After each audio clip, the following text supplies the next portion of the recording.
ஆண்டவரும் இரட்சகருமாகிய இயேசுவின் நாமத்திலே உங்களை வாழ்த்துகிறேன். ஏசாயா 58 அதிகாரம் 11 வசனத்திலே, கர்த்தர் நித்தமும் உன்னை நடத்தி மகா வறட்சியான காலங்களில் உன் ஆத்துமாவை திருப்தியாக்கி உன் எலும்புகளை நினமுள்ளதாக்குவார். நீ நீர் பாய்ச்சலான தோட்டத்தைப் போலவும் வற்றாத நீரூற்றை போலவும் இருப்பாய். இஸ்ரவேல் ஜனங்களுக்கு கொடுத்த வாக்குத்தத்தத்தை உங்களுக்கும் எனக்கும் இன்றைக்கு தேவன் தருகிறார்.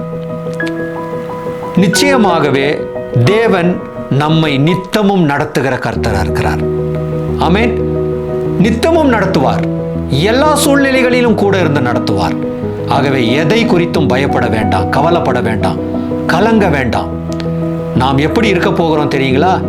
நீர் பாய்ச்சலான தோட்டத்தை போலவும் வற்றாத நீரூற்றை போலவும் இருக்குவதற்கு தேவன் அழைத்திருக்கிறார். இதுதான் தேவன் நம்ம மேல வைத்திருக்கிற திட்டம், அவர் நம்ம மேல வைத்திருக்கிற விருப்பம்.